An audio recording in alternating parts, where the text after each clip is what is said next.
This edition of the Ridley Report is brought to you by SACL CAI. They collect with respect.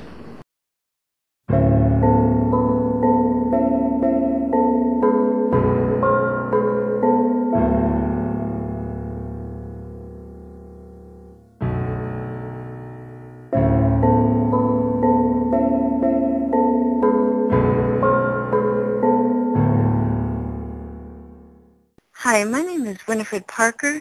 I am the wife of Michael Johnson. We were in Allstead gun shop. We left there and took Cold River Road to go home. And we had a vehicle behind us. We were going slow because the road was in a flood a few years back. It's a washboard road. If you go too fast, it's very dangerous.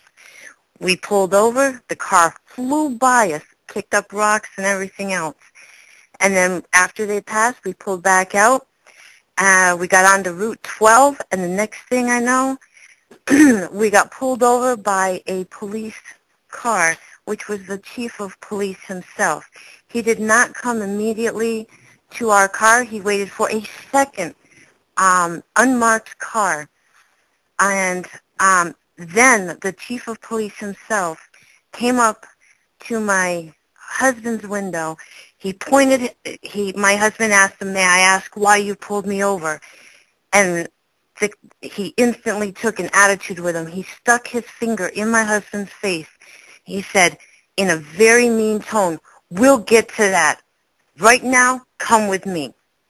And he made my husband get out of the car with all of the required paperwork. My husband was totally compliant. They took him way back behind the car, in back of the police car, where I'm sure there's no cameras. I was petrified. I didn't dare get out of the car. And so I tried calling the Porcupine line, and I hung up. I ended up hanging up twice. I couldn't hear because of traffic. But after the traffic passed, I could clearly hear a whole lot of screaming going on, and I heard a cop scream at my husband saying, "You forget who's in charge, and I'm in charge. You won't ask any questions." And he was just going off on him, and my husband was completely compliant. He's like, "Look, I will do whatever you ask of me. I don't know why you pulled me over. You haven't told me yet."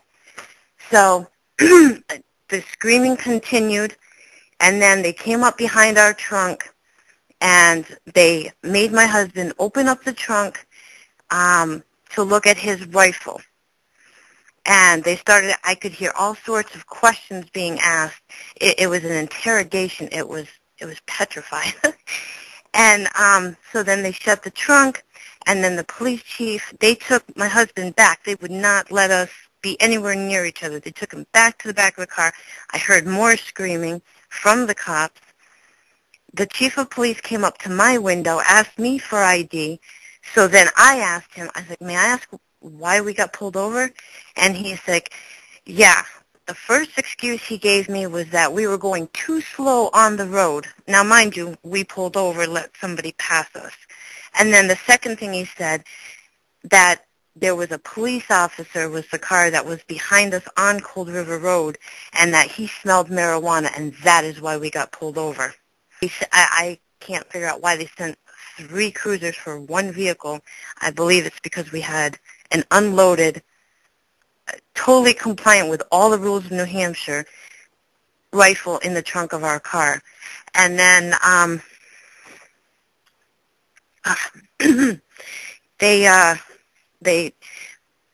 my husband asked me to get on the phone with you at this point, and my husband told him he wanted badge numbers, and they were just making all sorts of false accusations.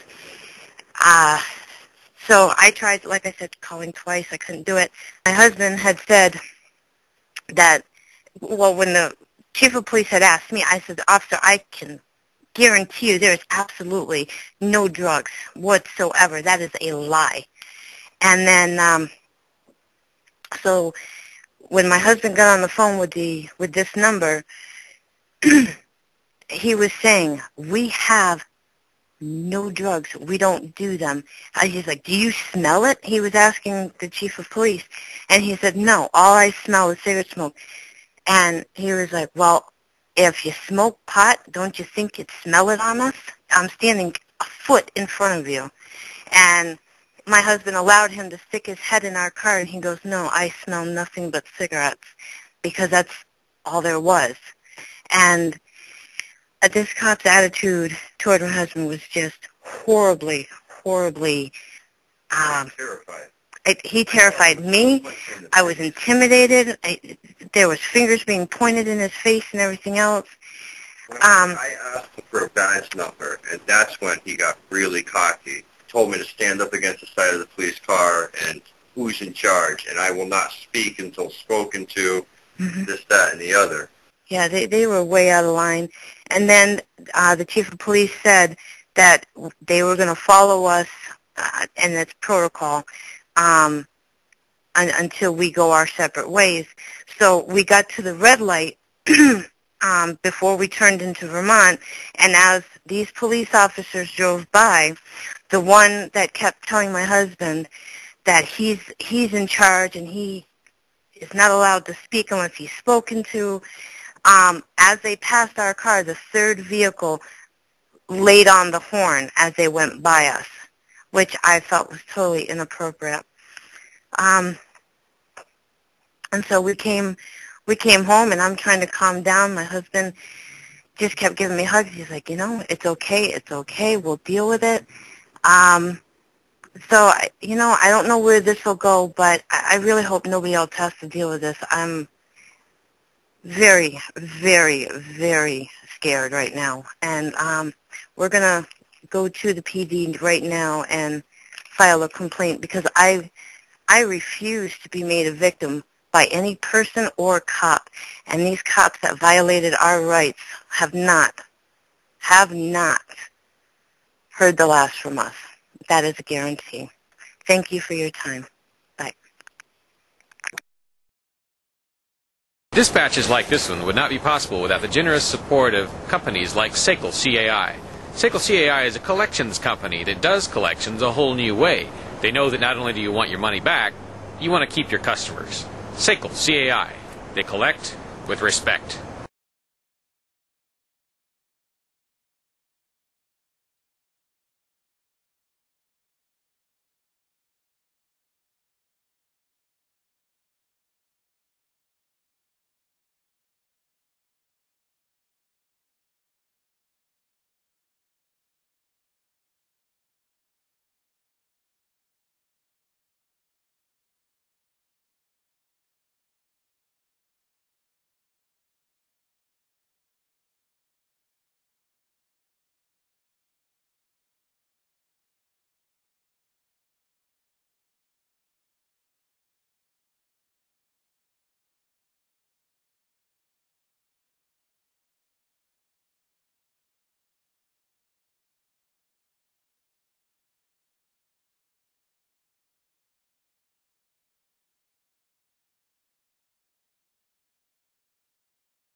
So, welcome to New Hampshire.